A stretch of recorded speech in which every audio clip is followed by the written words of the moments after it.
prix à la pompe. Les précisions de l'OMH. Les consommateurs se demandent pourquoi les prix n'ont pas été revus à la baisse alors que le cours mondial a chuté au mois d'avril dernier. Écoutons les explications apportées par Olivier Jean-Baptiste, directeur général de l'Office malgache des hydrocarbures.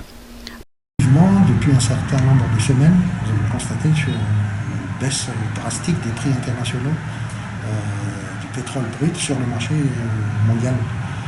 Ceci est dû à plusieurs phénomènes, entre autres le ralentissement de la consommation lié à la crise internationale, à la crise sanitaire internationale. Donc le marché international a baissé de presque 30%. Alors ceci a entraîné donc une forte chute des prix, mais depuis quelques temps, surtout depuis début mai, l'OPEP+, et les Russes entre autres, après négociation, ont décidé de réduire la production de pétrole brut dans le monde pour rééquilibrer un peu les prix dans la mesure où beaucoup de sociétés ne pouvaient pas survivre à un prix très bas. Alors la conséquence, c'est que effectivement, chez nous, à Madagascar, nous suivons plutôt les prix des produits raffinés. Parce que Madagascar n'a pas de raffinerie, donc nous n'importons pas de pétrole brut. Nous importons des produits raffinés.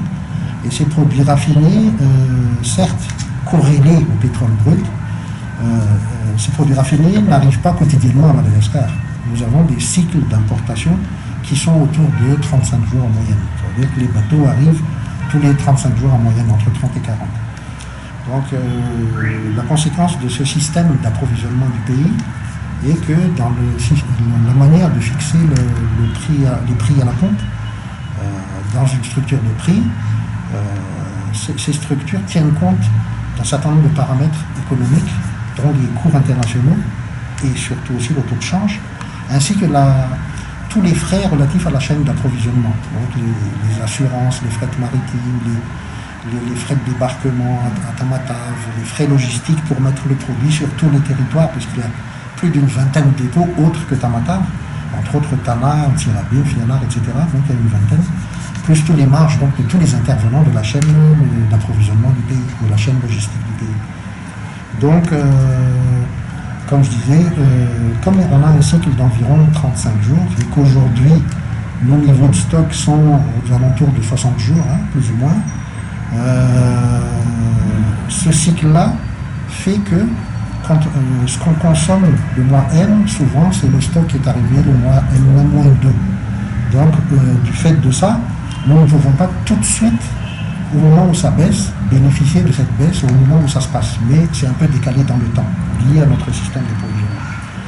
Donc, nous alimentons régulièrement les autorités en matière de prix, en matière de calcul des niveaux de stock et des structures de prix. Donc les choses sont discutées en permanence et on verra dans les semaines qui viennent quelles seront les décisions sur les prix à la pompe. Notons au passage que les prix à la pompe qui s'affichent à Madagascar sont restés inchangés depuis juin 2019, même si des hausses ont été appliquées sur le marché international. À fin décembre 2019, l'État devait aux pétroliers 172 milliards d'ariars et cela s'est dégradé en janvier-février. Dans l'hypothèse où une baisse sera appliquée, il faudrait s'attendre à une nouvelle hausse dans les prochains mois.